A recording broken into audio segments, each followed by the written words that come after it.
Welcome to the Deep Dive. We're the place you come to unpack complex ideas, explore fascinating topics, and hopefully find some of those surprising bits of wisdom. Today, we're really diving deep, plunging into the profound world of Rumi's amazing work, the Masnavi, Book 1. Our mission really is to pull out the key spiritual lessons, those powerful metaphors, and timeless insights, and crucially, see what they mean for us right here, right now. It's fascinating, isn't it, how Rumi uses these, well, seemingly simple stories and really vivid images, but they convey such deep philosophical and spiritual truths.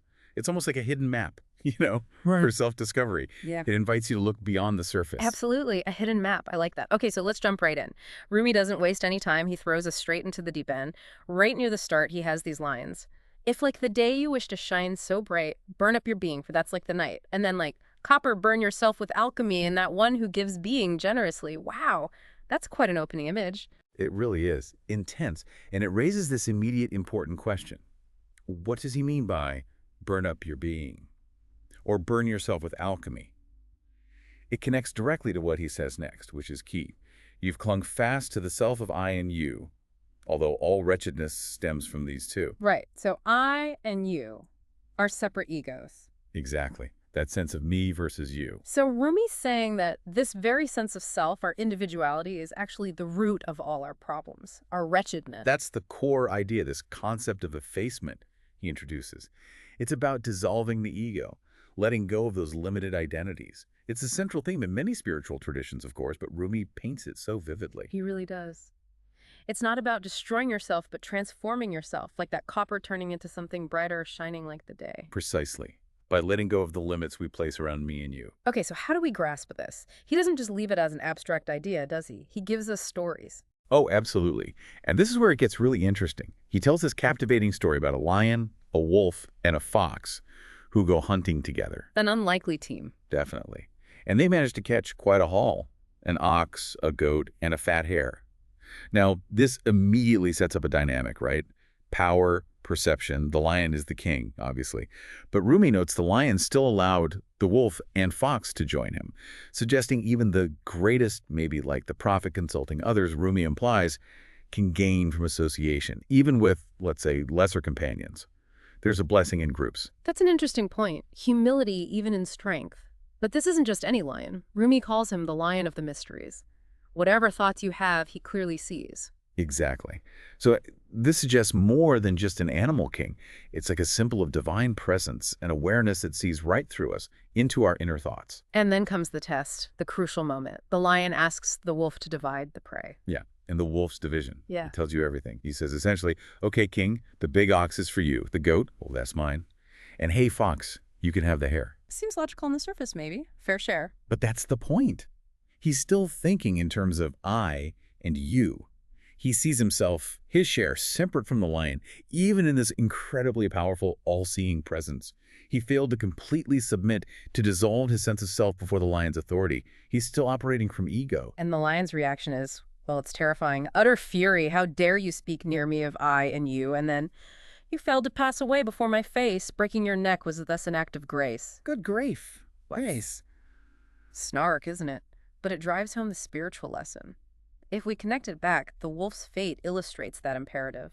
All perishes except his face. Submit. Don't claim existence. You've no part of it. It's a harsh reminder that clinging to our limited self, our ego, especially in the face of the divine, is, well, it's fatal to spiritual progress. True existence comes from surrender. Wow. Okay. So that's one powerful illustration of needing to dissolve the ego. Does he offer other ways to understand this? Perhaps less Yeah. violent ones.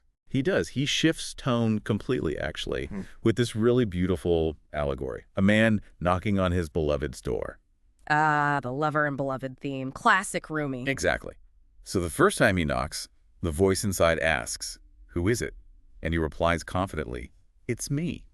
And the response? Sharp and immediate. Leave it once. There isn't room for such raw arrogance. Raw arrogance, just for saying, it's me. Well, think about it in this context. The raw arrogance isn't necessarily malice. It's the simple persistence of the separate self, the I, claiming its space where only unity should exist. The separation, the rejection, causes pain. Rumi says his heartburn. And that pain, that suffering, is actually the process that cooks the rawness out of him. It matures him, purifies the ego. So the suffering has a purpose. It burns away the I. That's the idea. So Yeah. he goes away, endures this process, and then he returns. He knocks again. Same question. Who is at the door? And this time... This time, transformed, he answers, none love but you. Oh, lovely. Isn't it? And instantly, the beloved says, now you are I.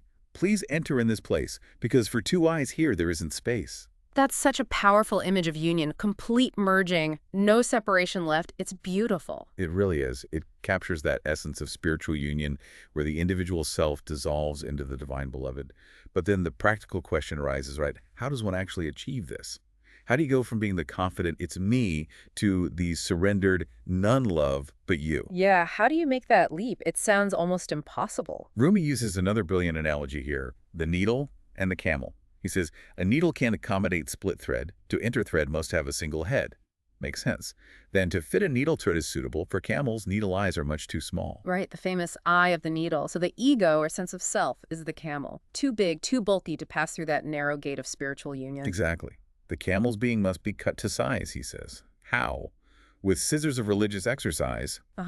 So spiritual practices, discipline, self-denial, prayer, meditation. That's the work we need to do, the scissors. Yes, that's our part.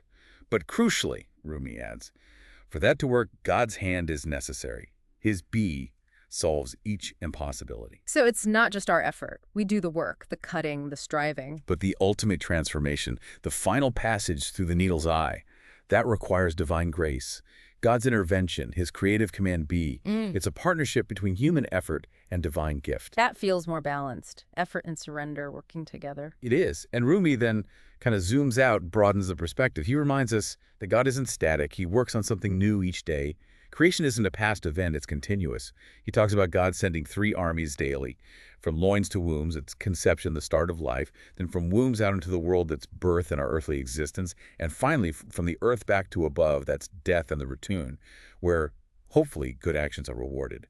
It shows this constant divine activity, this flow of being. That's a fascinating way to see it. Life as this continuous cycle orchestrated by the divine. And all this constant creation. It leads back to unity somehow, even though it looks like constant change and movement. Exactly, that's the paradox. Within all this apparent multiplicity, this constant flow, there's an underlying unity.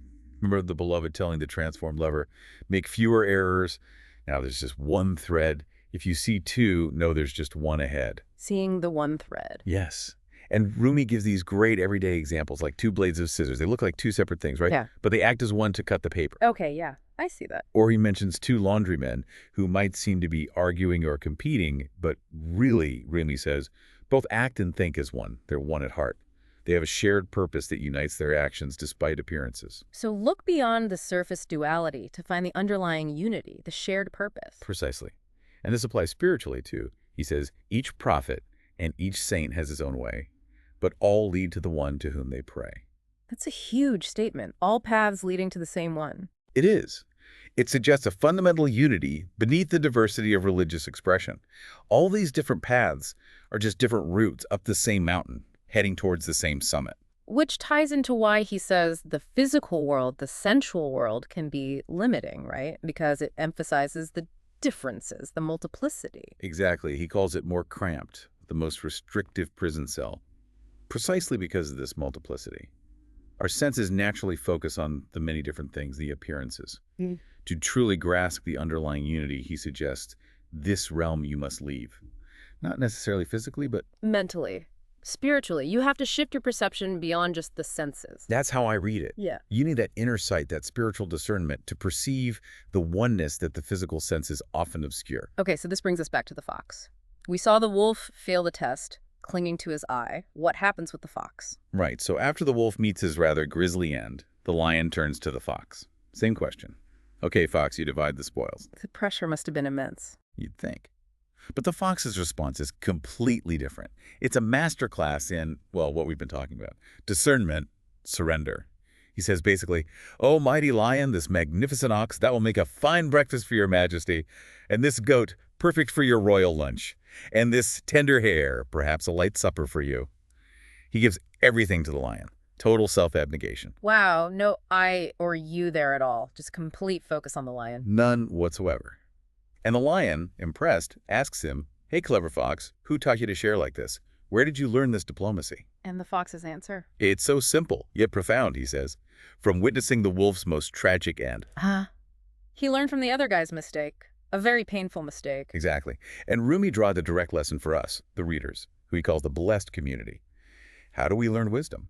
The fox learned from the deaths of friends, or more accurately, the consequences faced by others. Rumi urges us to take heed from past punishments, the trials of past wolves. So learn from history, learn from others' failures. Yes, to avoid the same harm ourselves. It's about letting go of our own existence and pretense, our own ego-driven illusions, by seeing where that path leads for others.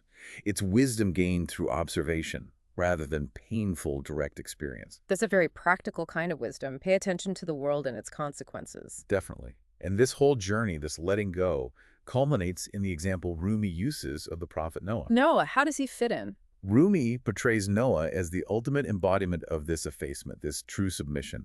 Noah declares, "I am not I, and through God I live, through my own soul I'm dead." Through my own soul I'm dead. That's powerful. It is. He's saying his individual self is gone, dissolved. He continues saying God is his hearing, his food, his sight. Every faculty, every breath originates entirely from the divine. To even claim you breathe on your own, Noah says, he who himself breathes is an infidel. That's how complete the surrender is. The self is just a channel for the divine. So it's about recognizing that the power, the life force, isn't ours. It flows through us from the source. Precisely. Which means, again, we have to look beyond appearances. Rumi says, sometimes a lion's in the fox's form. Don't judge a book by its cover, essentially. Kind of, but deeper. Don't be fooled by the outward form, whether it seems humble like a fox or even flawed. Listen for the inner reality, the lion's roar inside. Develop that spiritual ear to perceive the divine essence within. Okay, so bringing it all together, what's the final takeaway from this section? Rumi circles back to the core message, hammering it home. Submit in front of him your I, and we give it to him, for it's his property. Everything we think of as ours, our self, our identity, our accomplishments, our very being, ultimately belongs to the divine source. The path is surrender. And the reward for this complete surrender, this becoming a poor fakir in the spiritual sense. It's paradoxical, but incredible. On this path, once you are a poor fakir, the lion and his prey are yours. It's clear. By letting go of everything, you gain everything. That's the essence of it. Because the divine, Rumi explains, has no need for what's superfluous. God doesn't need our ego, our attachments.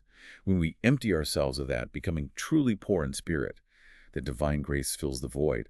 All the abundance of existence, the lion and his prey, becomes accessible to us because we're aligned with the giver. So what does this deep dive into Rumi really mean for you listening right now? It feels like Rumi is taking us on this journey, doesn't it? From the cramped prison cell of our ego, that constant me versus you, towards something vast, unifying, this connection with the divine. It's about, as he says, burning away that false I so our true light can actually shine. Absolutely. It really challenges us, I think, to look at our own lives. Where is that I and you thinking holding us back? In our relationships, in how we see the world. It encourages that deeper awareness, looking past the surface, learning from others, even these metaphorical wolves and foxes, to find, greater wisdom and maybe a bit more peace. It definitely leaves us with a thought to chew on, doesn't it? A provocative one, maybe. What small part of your I, your attachment to self, or your you, your separation from others, what tiny piece could you offer up today? Not to lose yourself, but actually, paradoxically, to make room, to let something much bigger, much more unifying enter your life? A powerful question to sit with. Thank you for joining us on this exploration. Yeah. Rumi's wisdom. It just keeps unfolding, doesn't it? It really does. We hope you enjoyed this deep dive, and we look forward to exploring another fascinating topic with you next time.